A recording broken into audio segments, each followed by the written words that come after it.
welcome to the Acid Trash Jamboree, the home of weird and wonderful music and movies. Now, I haven't shared my thoughts on any shot-on-video low-budgeters in what seems like ages, so if those are your thing, you might want to stick around for today's episode. So, we start with Spine, and yeah, in this one, there's a bearded maniac on the loose in LA, stalking the nurses from one particular hospital, following them into their homes before tying them up, assaulting and mutilating them, always leaving their spinal cords exposed in the process.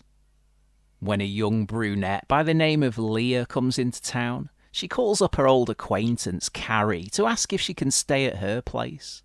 Carrie, played by Janice Blythe, who had previously featured in acid trash favourites like The Centerfold Girls, Death Trap, and most famously The Hills Have Eyes, just so happens to be a nurse. And you guessed it, it's not long before the murderous psycho has the pair in his sick and twisted sights. The local police force seem unable to comprehend his MO, and are powerless to find and to capture him. The question is, will they be able to get to him before he wipes out the entire workforce of the hospital? Okay, so that's the basic premise of this mid-80s slasher. So yeah, nothing groundbreaking in terms of plotting. Despite the potential for Spine to at least be rather disturbing and gory, what with the murderer's grisly calling card, in truth, we actually see very little blood, guts, or indeed bones over the course of the movie's 70-minute runtime, with just a couple of graphic scenes at the beginning and end. Most of the rest is taken up with the usual police procedural head-scratching and other such talky, time-filling boredom, as well as a bunch of semi-effective stalking sequences, which, more often than not, lead to off-screen murders. Much of this is overlaid with rather excellent, oftentimes avant-garde synth music, so at least Spine gives us something to listen to when there's nothing much to look at on screen. As with a few of the movies I've commented on lately, this was my second viewing of Spine. So yeah, I already knew from my first watch that it leaves a lot to be desired as a fully rounded slasher experience. So with that initial disappointment long in the past, this time I was able to not enjoy it per se, but at least stick it on and experience it in more of an atmospheric, ambient way, instead of getting frustrated with it, continually checking the timer and wondering when it was next going to deliver the goods.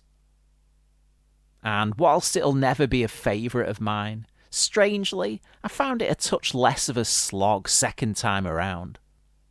Admittedly, I did zone out at a few points, and my eyes were getting heavy as it neared its conclusion.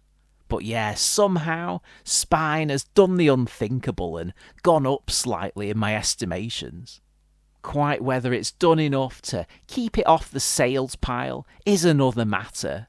And yeah, quite whether anyone listening to this review will be patient enough to derive any kind of intangible pleasures from this, I'm not too sure, but if you're a hopeless SOV or slasher fiend at least, then you'll probably want to see it regardless.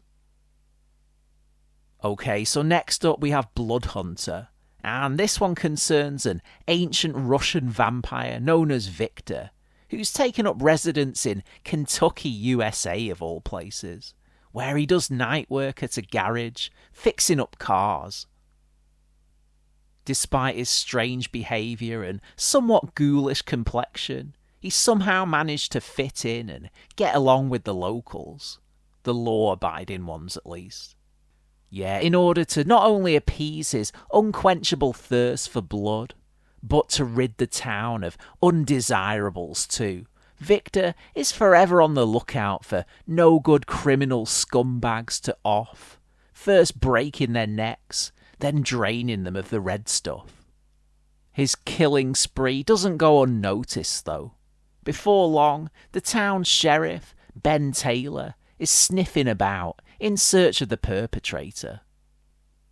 Meanwhile, to lessen the pain of being a singleton, Victor decides to kidnap a young woman named Jill in the hope that she'll fall in love with him, much to the annoyance of his old crew from Russia, who have sent a sexy lady vampire over to Kentucky to try and lure him back home. Okay, so let's not beat around the bush here. In short, Bloodhunter is not a good film. Yeah, this is another one that's down there in the SOV disappointment dustbin. Though unlike with Spine, I'm not sure I can be bothered keeping Bloodhunter around for a second, more ambient watch at some point in the future. Don't get me wrong, this one does have some weirdly atmospheric moments, and a smattering of gory goings-on, though there's simply not enough to justify sitting through the rest, which, you guessed it, is mostly taken up by endless yakking and walking about. On the plus side, the original score isn't too bad, provided you like cheesy keyboard interludes from 90s black metal albums, that is. These are interspersed with snippets from authentic old-timey country blues tunes, the likes of which you don't normally hear in vampire movies. Well, that's about as much as I can find to say about Bloodhunter, so it's probably the right time to wrap up for today. Thanks as ever for tuning in and spending a few moments to listen to me waffle on about my obsessions. If you're new to the channel, please do take a look around for a ton of videos along similar lines, and please hit subscribe so you don't miss out on future episodes. In the meantime, take care, and I'll catch you again soon on the Acid Trash Jamboree.